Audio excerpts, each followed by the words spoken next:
Hello everyone, I am back, and I'm so happy to be back. And we'll be addressing, the reason why I've been gone for almost 2 years, which I know is pretty sad.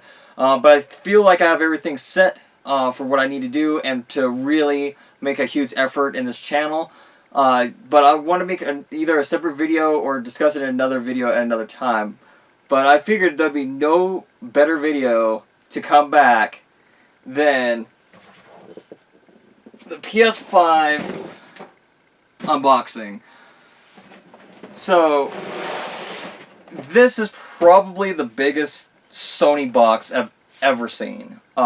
Which I've seen the incredible size of the Xbox Series X, and it's monstrous. I'm really, really hoping that this console isn't as big as the Xbox Series X, because one of my YouTubers I'll watch, he actually had to set up his TV higher just so that way the Xbox Series X didn't cut off kind of the picture and stuff, just sitting there. So I'm hoping it's not as big, but yeah, it is. Like I said, it has to be the most massive Sony console box of all time, at least so far. So I figured in this video, obviously I'm going to do on the unboxing, but I figured that I would love to do like predictions for this console generation of where I feel everything's going to line up, and just see what I can get right, what I'm going to get wrong, and then also like my reactions to the DualSense, the controller, because the controller is what I'm like most excited to actually be able to play and to experience. So without further ado, let's get to the console unboxing. So obviously you got the front, which shows off the console, the controller, the PS5 logo, which everybody got upset at. Does it, anybody remember that at this point? I thought that was ridiculous that people got upset at, the PlayStation 5 logo was kind of the same. I'm okay with that. Sports 8K for reasons for future proofing. HDR, which is high dynamic range, which has something to do with colors from what I know. Like, I guess it's like more powerful colors. Then the side, PlayStation 5. The back, which shows it horizontal, which because if I remember correctly, like when they showed it off, they were like, you should do it like vertical, which I hate doing consoles vertical. It's just I'd rather do them horizontal because it just makes more sense with like how the discs lay and stuff. And especially because, like, I don't know, I've heard like a lot of stuff, like horror stories of people like standing it up and then either having the console knocked over or just like something going wrong with it. So I'm hoping it comes with the stand, because that's something I don't know, because I didn't want to spoil anything for me, so I made sure not to like watch anybody unbox the console or anything. So this is gonna be completely going in blind. Also, you got the controller, which is the most unique and different controller that Sony's ever done, because the ongoing, meme or whatever you want to say was that Sony never did, or like they barely changed anything, from the DualShock 1 to the DualShock 2 to the DualShock 3. And then 4 was the most different out of those, but this is definitely a lot more different than all those combined. So, now let's unbox this. And what I've learned from my one of my favorite creators, content creators, Happy Console Gamer, is that what you want to do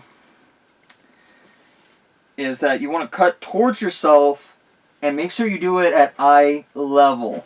Yeah, no, I'm joking. I'm not that idiotic. But he does that as a joke in a lot of his videos, and I've learned to pick that up because it's fun seeing people's reactions, because they're like, oh! And you start freaking out like, no, don't do that. So, alright. So that opens up easy enough. But it is pretty heavy. Because I'm kind of curious which one weighs heavier and which one's bigger between the PS3 fat model to the PS5. Which I actually kind of want to show off, like, the size differences between the consoles. Alright, so we got rid of the outer casing.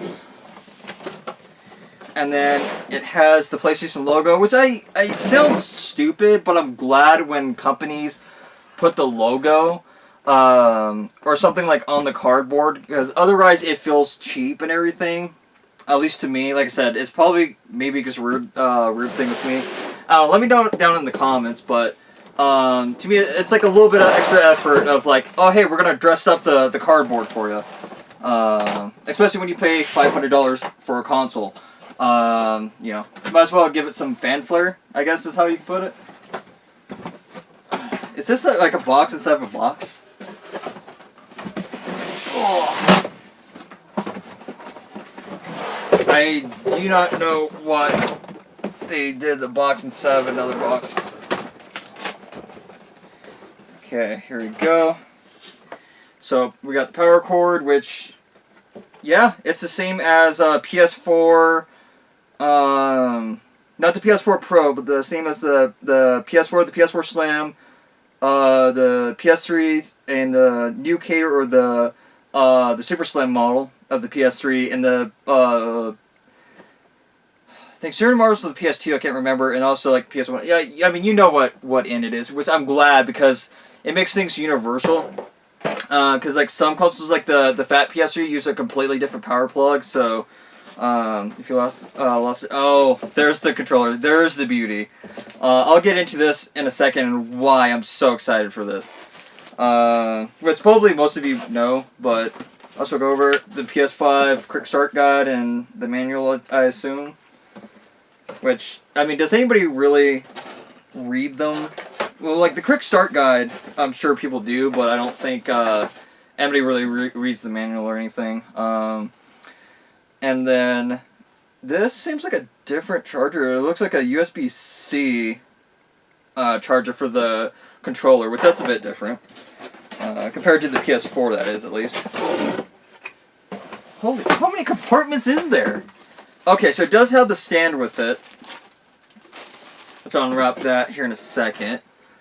HDMI, which, you know, at this point, what console doesn't come with an HDMI besides, you know, like the 3DS, but then again, I don't even think the 3DS is even relevant.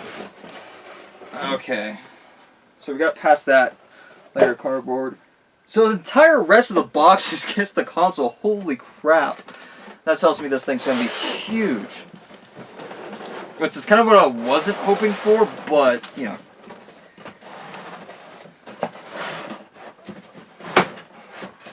Although, like, just based on box size, I kind of figured that would be the case, but I was just kind of hoping that it wouldn't. Okay, so that's it of that.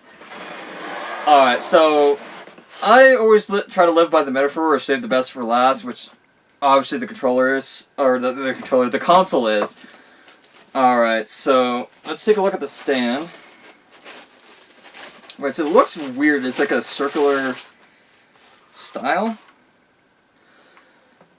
So, I don't know how much you can tell there in the video, but it looks like it, like, lays upwards, which I guess makes sense because it is a little bit, like, I guess sleek in the design. I don't know what you want to call it. For me, you know, just the memes and stuff have ruined it because it always looks like Seto Kaiba's vest from, you know, the original Yu-Gi-Oh! Yeah, that's what the console looks like to me. Which I wasn't too happy with the console design.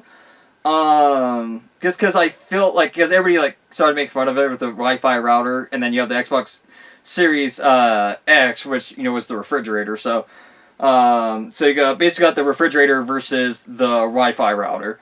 And sadly, I can't disagree that it doesn't look like Wi-Fi router, because it does. But to me, just because I'm such a Yu-Gi-Oh fan, it's Seto Kaiba's vest. But forget it. Before we do the console controller. So the reason I'm very excited about this controller, especially with like some of the videos and stuff I've seen about it, is that it's got I just had the term before I was about to say it, but with the triggers is that like, you know, there's like different pressures for like you know, like developers can program like different pressures and stuff. Like Astro's Playroom, which is like a free game with the PS5, which is just like a digital thing. And as far as I know, it's like a little bit of a tech demo thing. But if you ever played any of the, because they had Astro's Playroom on the PS4, and then they had Astrobot Rescue. So it's that character in that universe. Is that like there's a part where like you're a spring and you like it's very hard to kind of press down. Like you have to like really press it, kind of like pressing down a spring, and then it's really easy. You let go of the trigger, and it goes off. So that is really cool. And the thing is that with the game that I did get with which I'm going to show off here in a second, is that I can't wait to try the triggers on racing games. I'm a huge racing fan, and I cannot wait to try like the different like throttle responses and stuff like that. But the other thing I'm the most excited for, and why I'm so glad that like Sony tried to do something different with the controller, was the touchpad was pretty cool in the PS4. Because not a lot of developers used it, so I'm hoping a lot of developers use this feature. So it's haptic feedback, if if I'm saying the term correctly, where like it's kind of like if you ever had the Switch's like HD Rumble, it's a little bit like that, but to me it's a lot more advanced than the HD Rumble of the Switch. Where, for example, like one of the YouTubers I watched, he was when he was running on the metal floor in I want to say it's Astro's Playroom, but I'm pretty sure it's something else on the PS5. But anyways, it was like somebody was like tapping on the controller from like the inside when he was like running around the metal, which makes sense. And then when he was running on wood, it kind of had more of like a floaty wood feel to it, which I cannot wait. And from the videos I watched of spoiler alert, it's a racing game that I got. From the video I watched, it seems like they kind of took advantage of it, but more for like the music rise. I was hoping that there's a racing game, like especially in dirt, it'd be perfect. Like if like when you're going through the gravel and you're kicking up the dirt and stuff, it feels through the controller and stuff like that. I would love that. So without further ado, this is my first time ever holding this controller. Hang on, I got to take the pause off. Hang on, because that is really comfortable. I was a bit worried because it's a little bit. I think it's a little bit bigger than the PS4 controller. Maybe not. Because like every time I've seen this controller, it has always looked like a lot bigger than the PS4. But actually holding it, it doesn't seem that much bigger. Like the handles are like more narrow, I'd say. But I actually love this feel. Holy crap. That is an amazing feel to it. Alright. So, that is the controller. So, I'm hoping that a lot of developers take advantage of the technology in this. And I'm so glad that, like I said, that Sony tried to improve. Because, personally, I didn't really mind the PS1 to the PS2 to the PS3, like how similar they were. But with the PS4 controller, it kind of showed me that, yeah, you can do a lot more with controllers than what has been done already. So I'm glad that they did something different, compared to the Xbox Series X, which basically is the same controller, which can be good and bad, I'm not going to lie. Which I'm not going to get into that here. I'm going to save that more for my predictions for this console generation. So here we go. The bad boy itself, aka the Wi-Fi router, or if you're me, the Seto Kaiba vest. Dang, that's heavy. Okay. I hope I'm saying this the right way. Alright.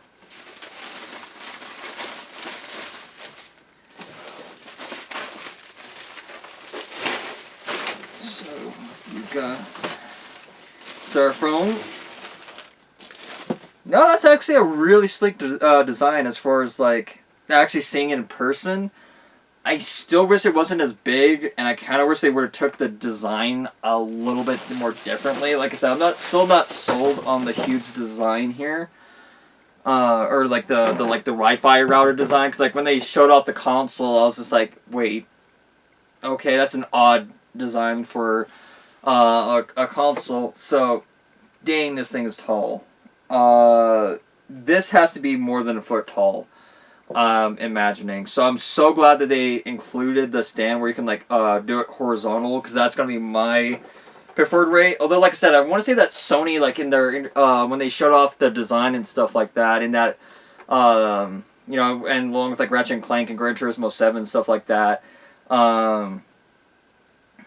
that they said like, you know, you should do it vertical, but you can always do it horizontal.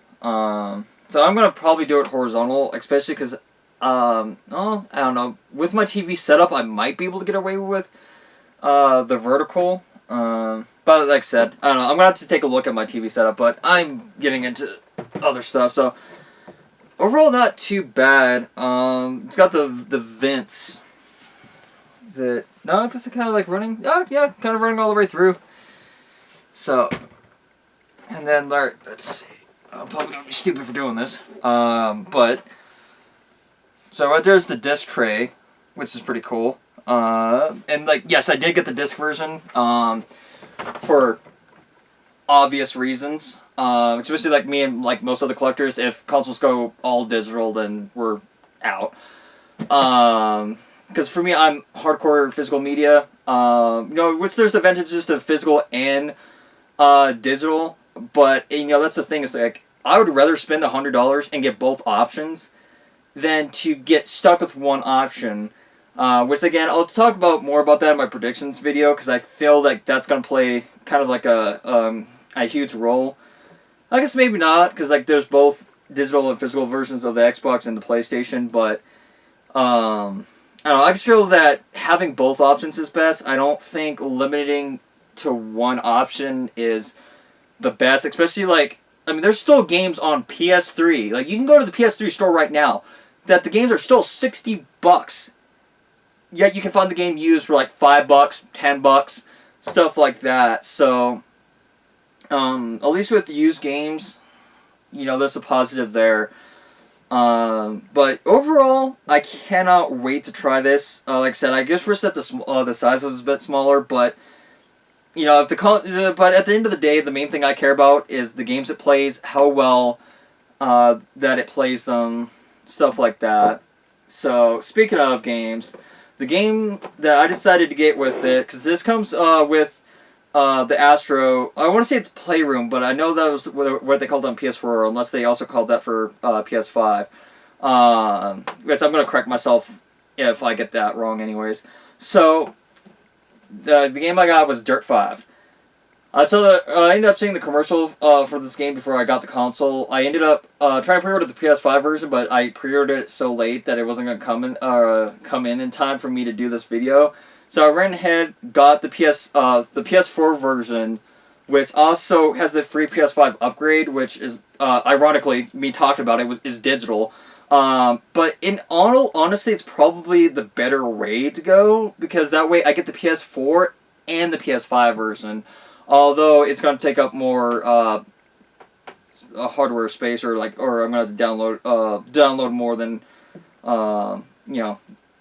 With because if you have the disc, at least there's some information on the disc, whereas I'm gonna have to fully download the game on the PS5. But and for me, I still have like a decent sized PS4 collection, so not only will it add to my PS4 collection, but I get two games. I get two versions of the game, compared if I got to the PlayStation 5 one, I only get the PlayStation 5.